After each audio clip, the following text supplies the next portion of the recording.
Hello, my name is Jack with WSOU, and today I'm joined by Mikey from the Gloom in the Corner. How you doing today?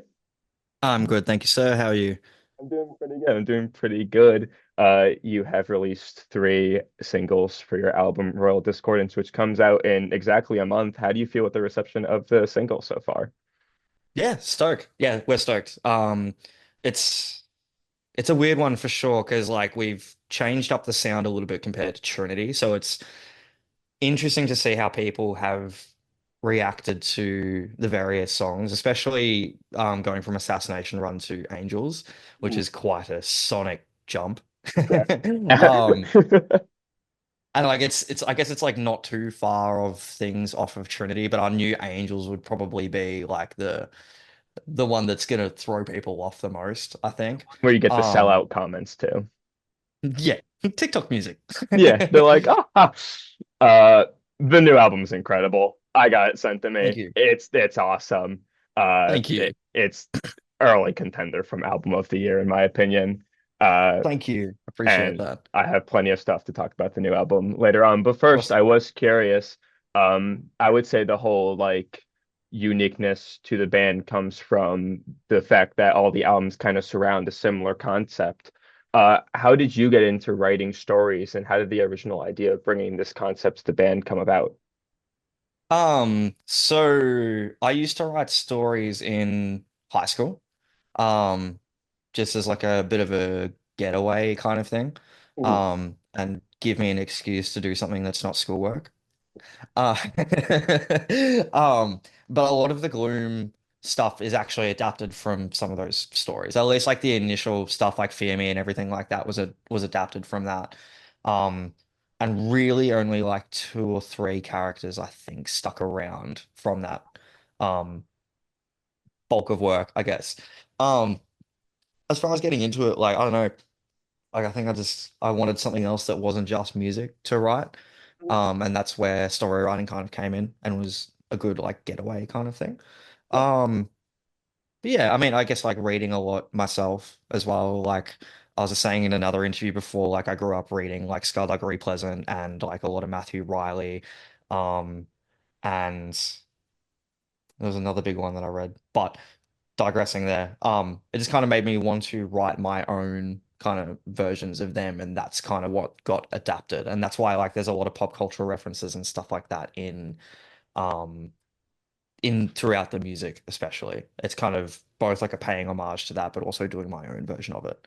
Yeah, for sure. Does typically the story come before writing any of the music? And is it usually like how far in advance do you write the story before you go to the actual like music aspect of it?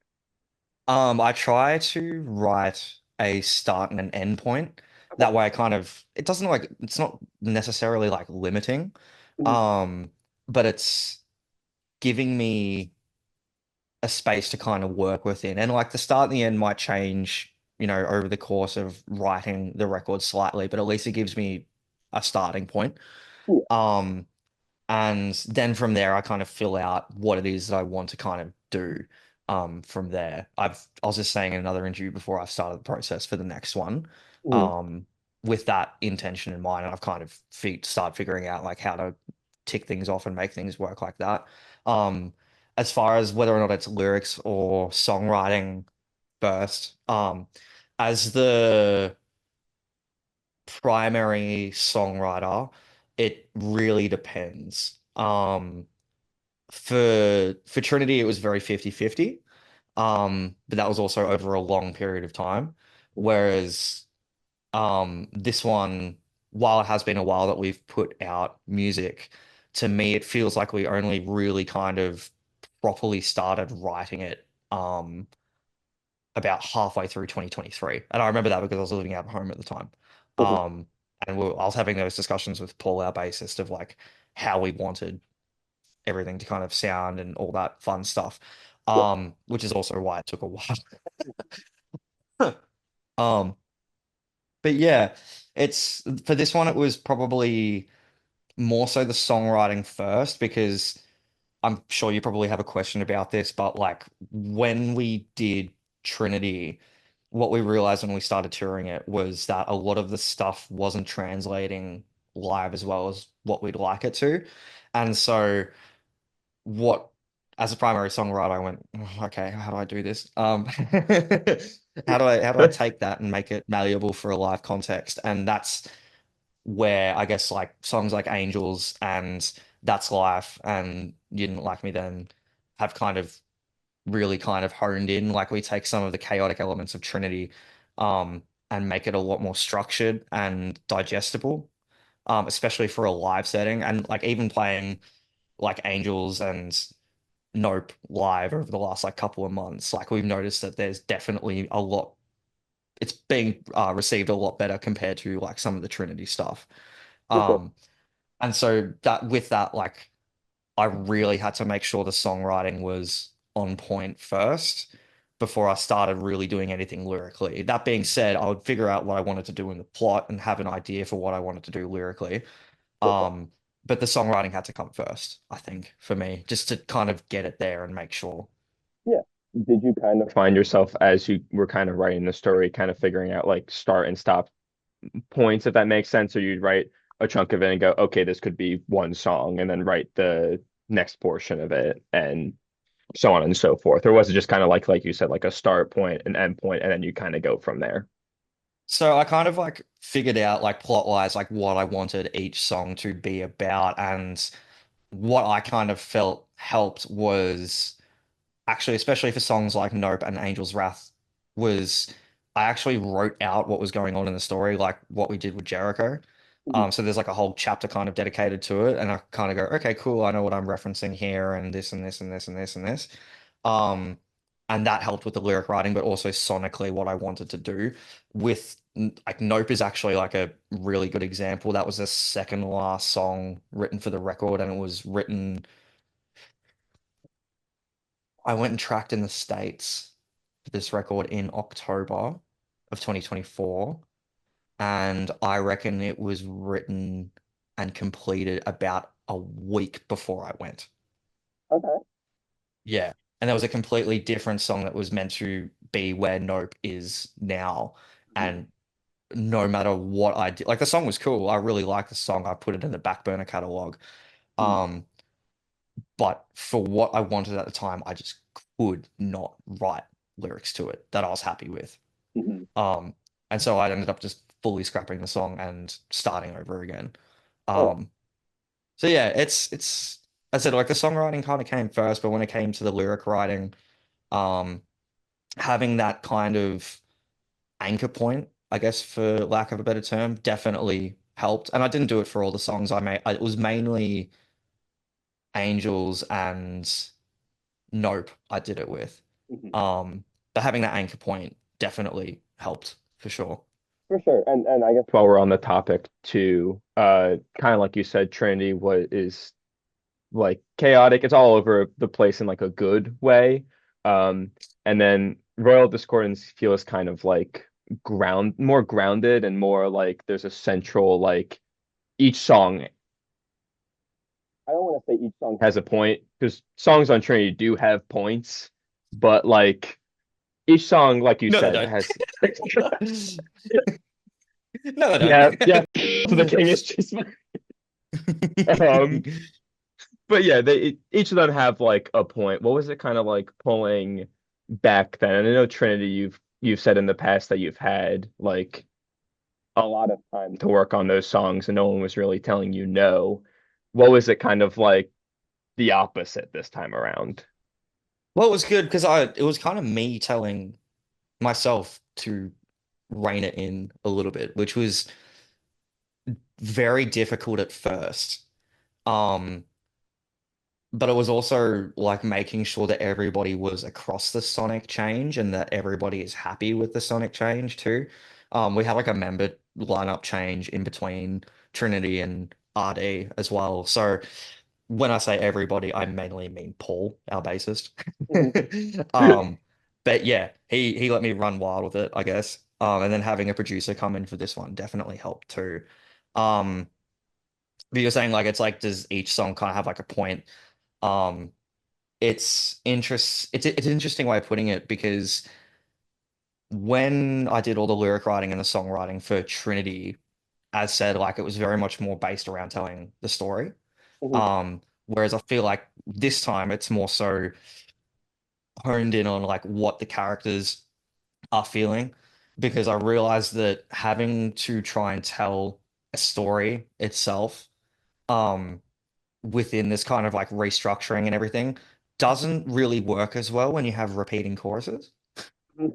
Um so it's like I yeah, this time I kind of went back to I guess how I used to write a little bit with Flesh and Bones and Fear Me, Mhm. where it was more so about like what each character was kind of feeling in the song at the time. Mhm. Um, and I think it was a lot more freeing because it also led to things like Nope, where I can just come up with the dumbest thing imaginable because it's what the character would be doing or saying, or thinking. Um, so yeah, it was definitely like a difficult experience at the start.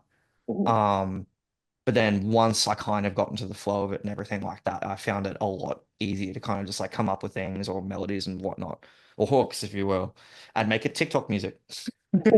Yeah. This is the Gloom in the Corners TikTok album. hmm Um, but I say that to yeah, everybody. yeah, but like to that point, like I think each song kind of tells a story musically as well. I feel like you said, Trinity, like the lyrics are doing a lot of the heavy lifting and a lot of the hmm storytelling. I feel like you can kind of tell each song whose perspective it's supposed to be, where everything's supposed to be kind of lined up. And I think too, there's a lot more like emotions and a lot more like I kind of describe You Didn't Like Me and Carry Me Home as like feel good songs just because the first time I listened to it, I was like, yeah, like Yeah, no, that's what I hell wanted yeah. to. Yeah, for Yeah, sure. it's yeah, That's Life was a funny one because that one was actually pretty much written in studio. Mhm. There was yeah, it was the last song written for the record, and it was a completely different song Mhm.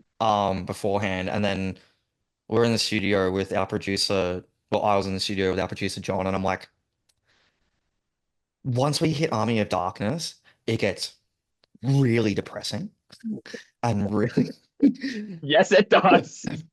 and really slow.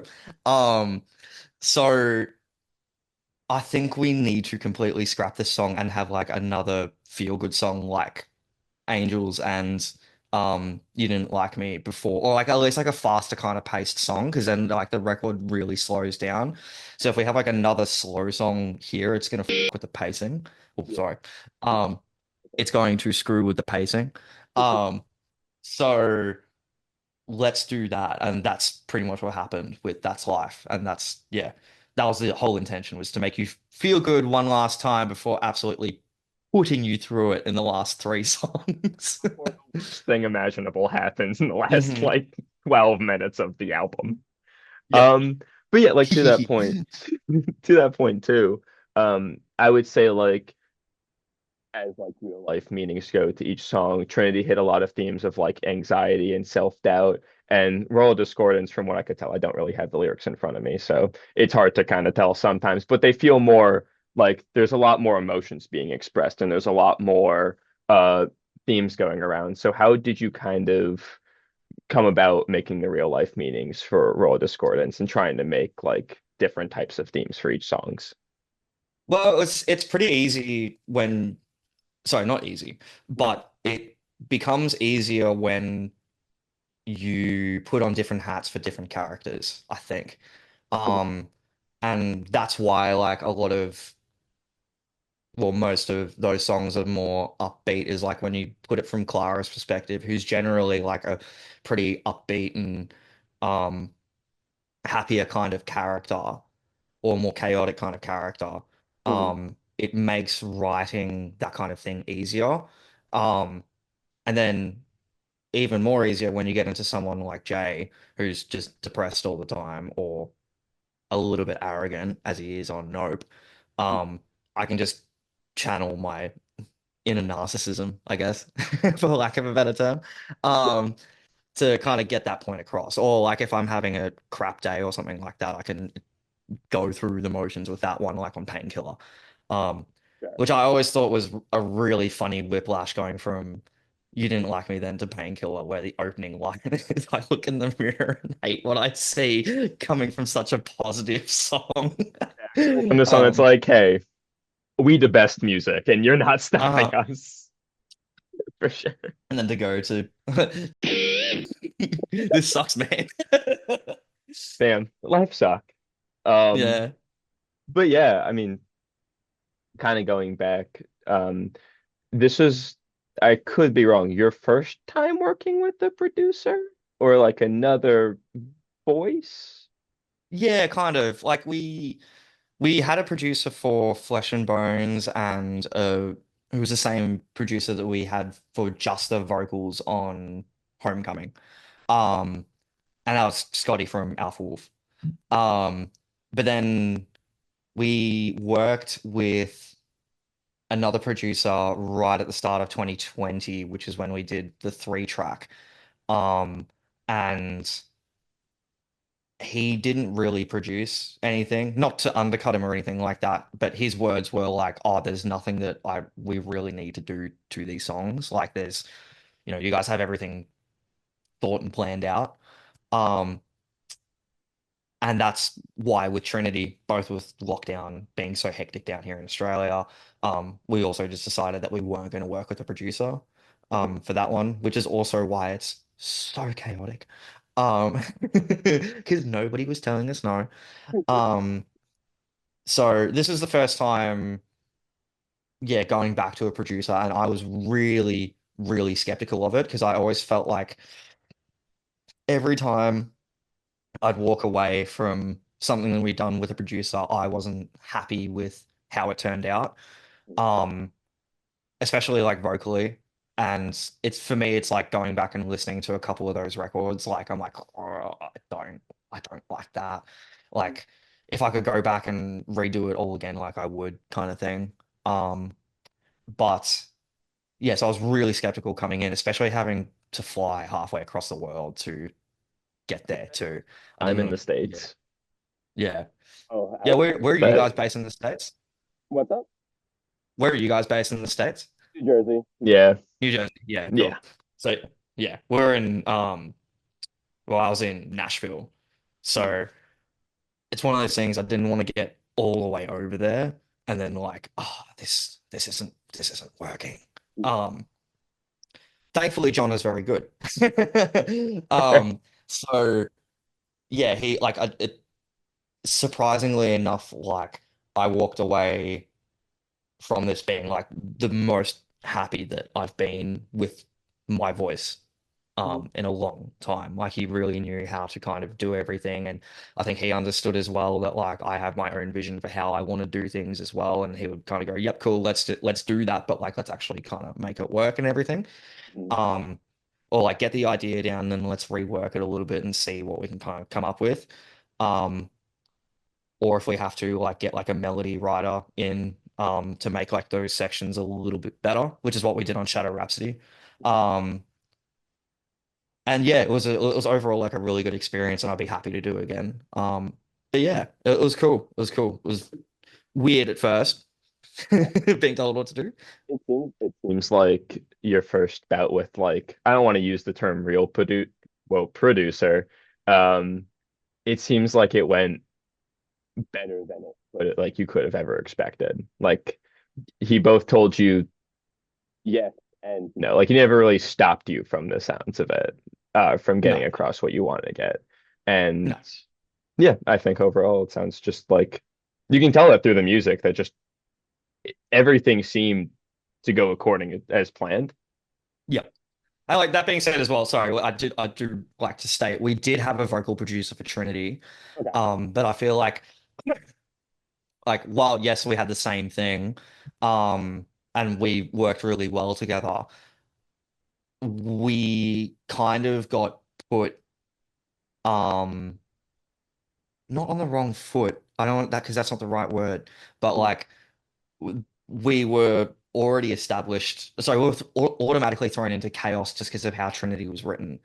So like there was a lot of time spent doing those vocals too. And because the songs were written in such a particular way, it didn't really leave a lot of room to, I guess, produce. It was more so just like, we're just going to put stuff down. Yeah. And we did 150 hours of that. Yeah, but I think from the sounds of it, you can kind of tell that multiple people worked on this project, and it's very compact and very condensed. I think a good term of that too is your vocals. You've done a lot of clean singing in the past, but this album feels like you really honed into Mhm. clean singing, specifically melodies. What was it kind of like delving into that realm in I don't want to say improving, but like improving in that kind of craft? Um, yeah, no, it's good. I think like especially after Trinity, especially after doing some of those songs live, I kind of realized it's like, okay, I need to think properly about how we're going to do this, but I also knew as well that I wanted to do more clean singing because stylistically it fit more of what was going on in the music. Mhm. Um, I also just wanted to get away from as much screams as well, and like kind of reserve them for songs, as said, and this is where having a producer kind of comes in, reserve them for songs that like actually necessarily need them. Because I Yeah. kind of come from that uh not background, but like um philosophy Okay. of like singing can get a lot more emotion across from a various wide range of emotions as opposed to screaming. Yeah. Um, and so with like as you said, like with a lot of this record being a lot more upbeat and everything like that, you kind of have to start clean singing a lot more. Otherwise, it's just going to be weird. Yeah. Um, so yeah, but no, it was good. Like, and I definitely it was something that I definitely wanted to do as well. So I'm glad I improved a little Mhm. bit. But yeah, no, it was good. It Yeah, felt more natural. for sure. And I think you can also tell that there's a lot of like outside metal influences coming into your clean vocals and also just the musical style. I think there's like a lot of like Mhm. my chem and emo influences that come through. So Oh yeah. where do those kind of come through? And like yeah, how do you kind of portray them in the music? As in like the influences themselves, Yeah, yeah, yeah, yeah. or with my heart on my sleeve, really. Like I think it's pretty obvious like where that influence comes from, especially on songs like That's Life and um You Didn't Like Me Then, for sure. And that's like, look, My Chem are my favorite band of all time. So Yeah. it's pretty easy for me to just go, yep, it's Yeah. pretty obviously like the influences is Three Cheers and Black Parade, especially Black Parade.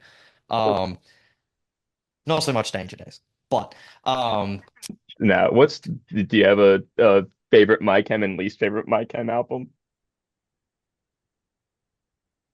man, that's like asking me to choose my favorite child.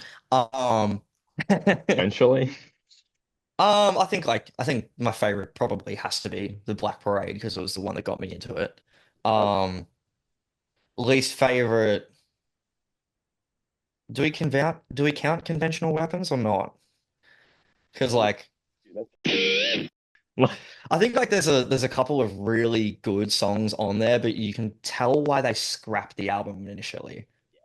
Isn't that like a bunch of It's B-sides too? And that's like a bunch of like demos and B-sides, and it's just like never released that. Panic at the Disco also released a bunch of demos recently. Don't do that. Like don't do that. I don't want to hear it. Yeah. Like it never. Um, it's like interesting though listening to that record and hearing what some of those songs became on Danger Days. Mhm. Okay, yeah. Um, but yeah, I guess you have to give the least favorite to conventional weapons, right? Because it's kind of just a B-side album. It doesn't really count. Yeah. It's like here's the four My Chem albums, and then there's that one. Mm. And it's just like it exists, but but It yeah, exists, but why? yeah. It's like Gerard, you didn't need to do that. Fellow New Jerseyan Gerard Way. No. No, you did not need to do that. But yeah, we kind of already talked about the process of writing lyrics before, but I am curious how you kind of go about um including certain motifs and kind of including foreshadowing moments that um making sure they shine and making sure that well the story is also split musically. You can also tell, like in the lyrics, that Mhm. there's a story going on. Yeah, like you definitely can tell. But it's just, as I said, just very much. I don't want to say on the surface level, but like, um, it's not the entire focus this time around. Mhm. There's definitely that split. Um, the motifs I use very carefully Mhm. now, for sure. Um, and yeah, like yes, like I have to use them sometimes, like foreshadowing and stuff like that. But it's also a really good way of letting the listener know like which character is currently on. Mhm. And it's less so, I guess, like musical motifs on this one. I think it's more lyrical.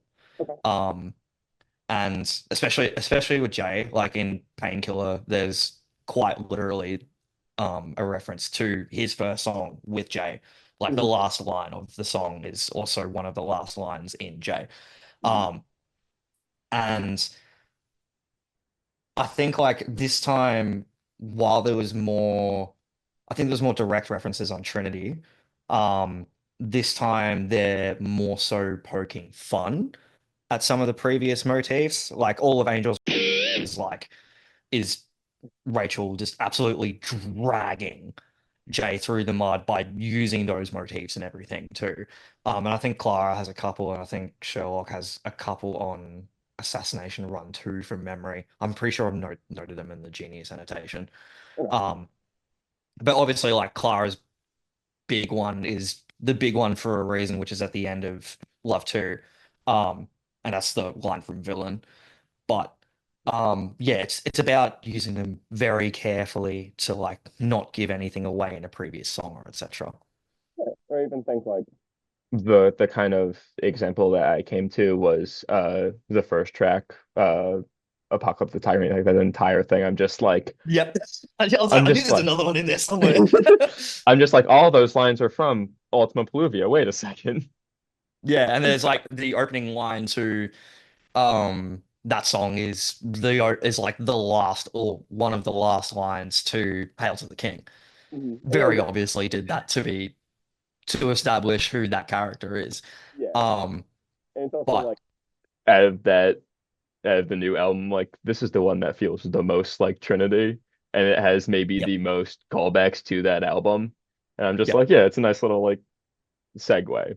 And there's Yeah, that also and the Warfare shout and out too. Warfare, Yeah. yeah, And or Warfare. Yeah.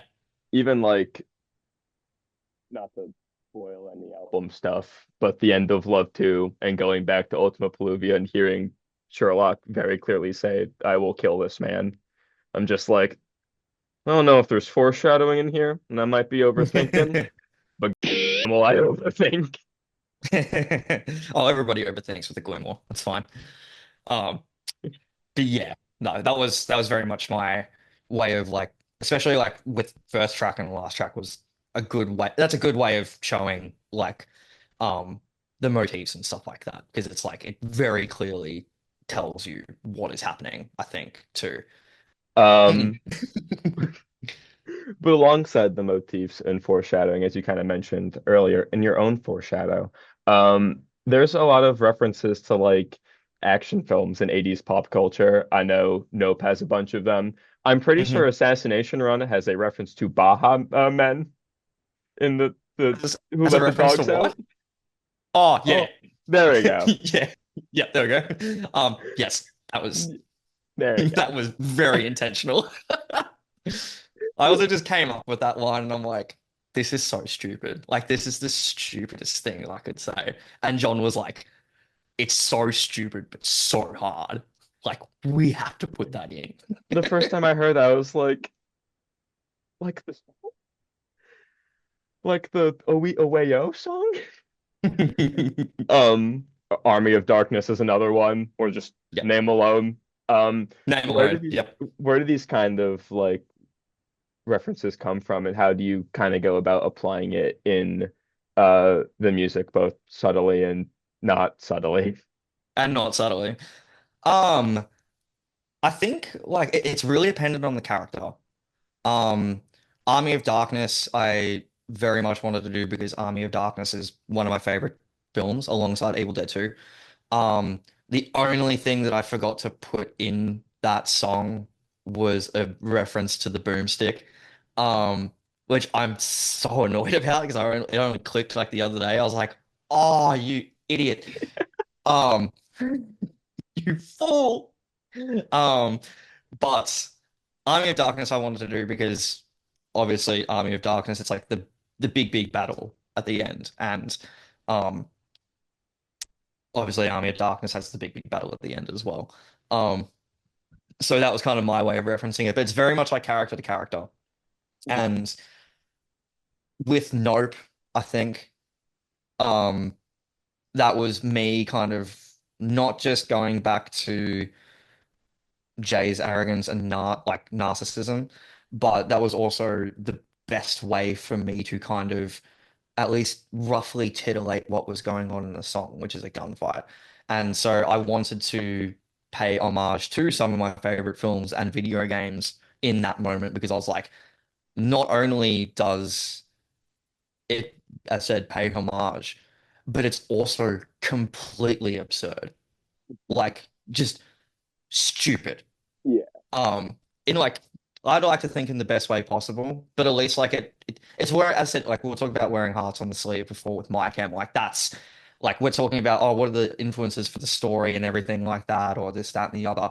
That is the perfect example of it, of like, oh, here's what we're paying homage to, here's what's been a big influence. There is a couple others as well in Painkiller Soliloquy. There's a line or two from Max Payne 3 and Max Payne 1. Um, and trying to remember if if there's something else I've referenced too. But those are like the main ones I can kind of come up with. And as I said, it's like paying homage to the things that have influenced the culture. Oh, sorry, things that have influenced the band from pop culture. Yeah. So I use them sparingly, with the exception of Nope. Um, But yeah, they were in Trinity too, but they were like less obvious. The In most obvious Behemoth one was is actually yeah, I yeah, was gonna say Behemoth is Behemoth. obviously the big one. Yeah, you get the Halo recharge noise. So long when that album first came out, being like, is this the recharge noise or am I going insane? And they're like, isn't there also like a Johnny's Revenge reference in Yes, Behemoth too? There you go. yes, there is. Yep, I Hmm. forgot about that one. Yes, but I was actually re-listening to the album the other day just for fun, and I was like, oh, I forgot that I put that in there. That's funny. Yeah, for sure. But even like Nope, it's like no sane man would reference John Woo in in any form of media. And it's like, yeah, this is awesome. Like this goes about Yeah, describing this perfectly. It's like if you can sum up yeah, that song in one line, it is it's yeah John. that one. Yeah. It's funny. I wonder how many people from my generation know who John Woo is too. I like only know him based off of Face Off. Like, and I'm wondering too if that's just because I watched Face Off and heard the name John Woo, and I was just like, oh, yeah, Now you got to go back and ridiculous. watch the classics, like The Yeah, Killer and Hard Boiled, and there was another one. All the Chinese ones that he did. You got to watch the OGs. I'll do my They're best. so good. I'll They're so eventually. absurd. Well, same thing. I was like, I know who Max Payne is, and I know those games, but Well, they've that's where never Max hit Payne me. took reference from. That's where Max Payne. Yeah, Sam Yeah. Lake was very obvious with that one. He even references John Woo and Max Payne. I was like, he said like one of the lines that Max says, he's like, "Oh, it's like a shootout in a John Woo film or something like that." I'm like, yeah, obviously. Yeah. But really, I have one more question left, which is just, who would be your dream cast for a live action adaptation of Royal Discordance? Oh, that's a good one. Um, she. Oh, that's hard. That's really hard. Um, I would love to have Aaron Taylor Johnson as Sherlock. Um, he was some of the visual reference for his stuff in the music videos and whatnot.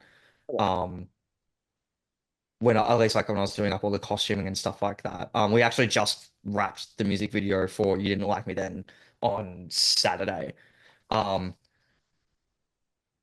oh, as for Jay, maybe back in the day, Jason Statham, just because that would be funny. Um, I randomly also just pictured Vin Diesel as Jay for some reason. that would be terrible. That'd be I'd so watch the hell out of bad. that. I just thought both bald. This could work. It's Yeah, a this good could mix. work. We shaved somebody's head for it. I've thought about this quite a lot actually, and like I still don't have a defining cast, I reckon. Mhm. Um, I think like the chick that plays Yennefer on in the Witcher series, I think would probably be a good Rachel. I feel like I saw like someone the other day as well that I was like, oh, she could be a good Rachel. Um, but the name slips my mind, and Clara is an even harder one. Um, oh, yeah, that's hard. Really, the only one that's coming to mind is like Aaron Taylor Johnson for Sherlock. Um, for Baffico, I had a really funny moment of Baffico would be really funny if it was played by like Pedro Pascal or someone like that. But he kind of like switches in and out of form from like being the giant demonic dude to just down to Pedro Pascal. I thought would be really funny. Um, just because it's like why? Why him? Hey, I'm like, because he's being cast as everything at the moment. I think that would be really funny. or like Kevin Hart is King Bathico. It's just Oh, like oh, yeah, big Kevin scary Hart would man, be a then good one just too. Kevin. No, we have Dwayne The Rock Johnson for when he's big and Kevin Hart for when he's in his normal form. Just the entire cast of the like 2016 Jumanji. Just thrown out. Actually, no, funnily enough, Karen Gillan would probably also be a good Rachel or Clara. Now, who does Jack Black play? That's the Sherlock. He'd The probably short, butcher fat, that stumpy character, Sherlock. but like, It would be bad. It would I be feel like bad. I feel like if Jack Black walked up to you and said, "I want to play Sherlock Bones," I feel like, Done. Yeah. Yeah, just the whole cast of Jumanji at this point. That would be really funny. yeah. But yeah, that's kind of all I got. I just take the floor and plug whatever you have coming up. You have the album, any other We plans have for the the future? album. Royal Discordance. Um, we have Royal Discordance, which is dropping on February 27th. I totally forgot that for a second. We have the video for You Didn't Like Me Then, and this, oh, sorry, the song You Didn't Like Me Then coming out on February 19th too. Um, so you get that a week before. That music video is going to be a fun one. And we have our run with King 810 and Drake coming up in March. That's from March 4th to the 8th, I think, and it's up the east coast of Australia. And I think that's all I can say for the moment. Works. Well, yeah, thank you so much for taking the time to do this. I really appreciate it. No, of course, no. Thank you for having me on.